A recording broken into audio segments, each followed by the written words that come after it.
there are all these like, so what I call this play is speculative historicism, speculative history, because Mm-hmm. we are going to times that we will not really ever know except what archaeological evidence we might be able to dig up here and there, and like long-term studies of people in the place, knowing that people change, you know, with technology and stuff like that. So Well, that's what changes people. right.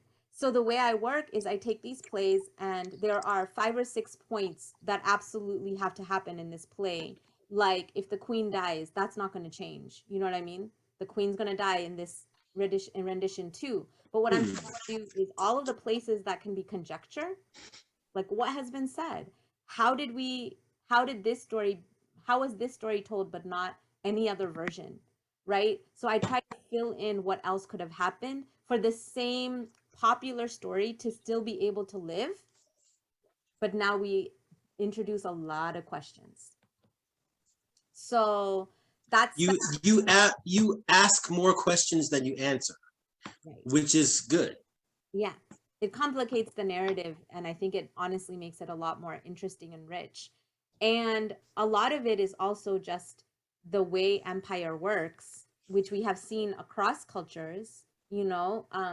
There are very obvious things that they do. They make the people not be able to play their music.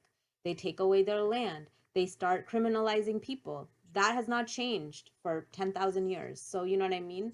Um, so basically introducing those elements into the story, um because we know that it happens, we know it happened, and that is what a lot of the folks who don't get to have their main narrative being told is saying, that we oftentimes don't hear in the folk tales, right? So I would just weave it in basically. And so I really don't mess with the story so much, like, so the original story can still live, but it looks really shitty after you read my story, you know what I mean? So I basically Okay. pull holes in all of the arguments, basically.